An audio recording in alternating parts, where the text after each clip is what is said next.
MotoGP, kepala kru Marc Marquez ungkap, betapa hebatnya Marc Marquez di MotoGP 2025, tidak perlu ngotot 100%, tapi bisa menang.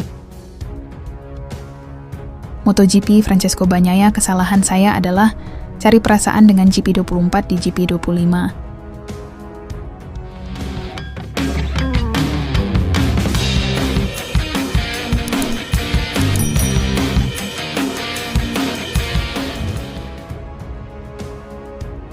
MotoGP, kepala kru Marc Marquez ungkap, betapa hebatnya Marc Marquez di MotoGP 2025.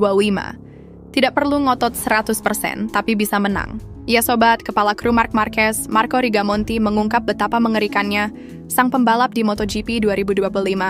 Menurut penuturannya, ada satu balapan di mana Marc Marquez tidak melaju 100% tapi bisa menang. Marquez tampil dominan sepanjang MotoGP 2025.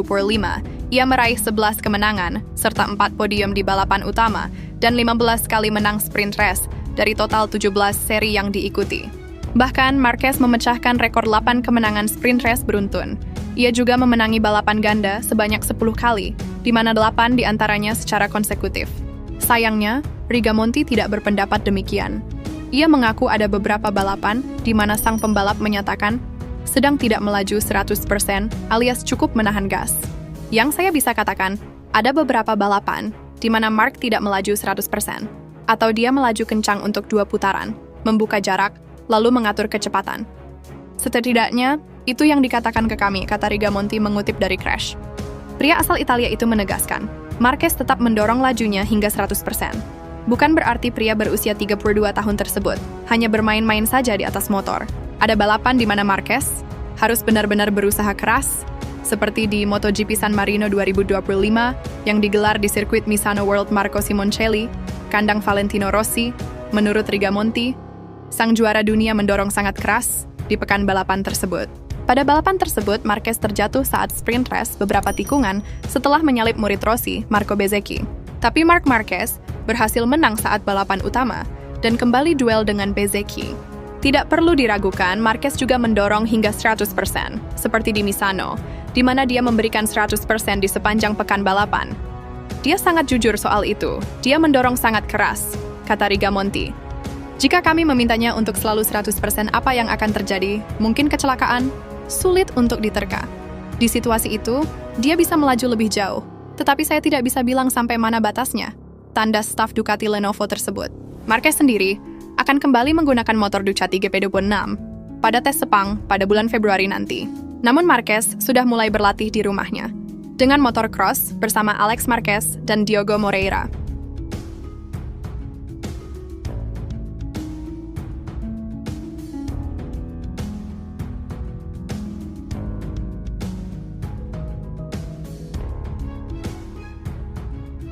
MotoGP Francesco Bagnaia, kesalahan saya adalah cari perasaan dengan GP24 di GP25.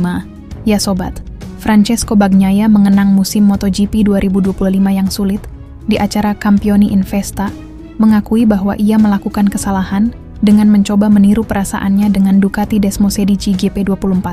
Pecco Bagnaia terus berusaha melupakan musim 2025 yang sulit di kejuaraan dunia MotoGP. Juara dunia motor 3 kali tersebut memulai tahun ini dengan masalah kepercayaan diri pada Desmosedici GP25. Meskipun rider Italia berharap masalahnya akan teratasi seiring berjalannya waktu, seperti yang telah terjadi pada kesempatan lain, faktanya ia tidak pernah menemukan perasaan yang sama dengan Ducati baru seperti yang dirasakan dengan prototipe 2024. Faktanya, beberapa momen hebat musim ini, seperti Grand Prix Jepang di mana ia meraih kemenangan, pole dan kemenangan di kedua balapan akhir pekan, akhirnya berbalik melawannya, karena ia tidak dapat meniru perasaan Motegi di bagian akhir musim. Bagnaia menyelesaikan musim tersulitnya di kelas utama, dengan finish kelima secara keseluruhan di belakang Alex Marquez, Marco Bezzecchi, dan Pedro Acosta. Sementara rekan setimnya, Marc Marquez, memastikan gelar juara dunia ke-9-nya dengan motor yang sama, dengan 5 putaran tersisa dalam musim ini. Berkaca pada 2025, Bagnaia mengakui kesalahan besar yang ia lakukan sepanjang tahun ini, mencoba menemukan perasaan yang sama di atas GP25, seperti yang ia lakukan di atas GP24, di mana ia memperjuangkan gelar hingga balapan terakhir melawan Jorge Martin, dengan memenangi hingga 11 balapan panjang. Kesalahannya adalah memulai dengan pemikiran bahwa potensi saya dengan GP24 sangat tinggi. Jadi ini bukan masalah adaptasi dengan GP25. Ini lebih tentang saya mencari perasaan yang saya miliki di atasnya, tetapi itu tidak pernah datang. Kata Bagnaia kepada media, termasuk motorsport. Ditanya tentang bagaimana ia akan mendapatkan kembali performanya pada 2026, dan di atas semua ketenangan dan kebahagiaan yang terkadang terasa hilang, Bagnaia menambahkan, kami dapat mengatakan bahwa kedua hal itu berjalan beriringan, karena pembalap yang cepat juga bahagia. Semuanya akan kembali.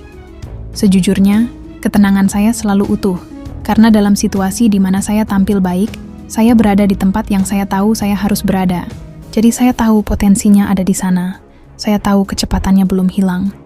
Kami harus bekerja untuk menemukan perasaan itu lagi. Yang pasti ada beberapa kemunduran selama musim ini. Balapan di Jepang memberi saya banyak kesenangan, tetapi juga menjadi referensi untuk balapan setelahnya. Saya harus mengatakan bahwa kesulitan dimulai pada balapan di Jerez, sirkuit yang saya kenal dengan baik, di mana saya selalu melakukannya dengan sangat baik, tetapi saya tidak bisa melakukan hal yang sama lagi.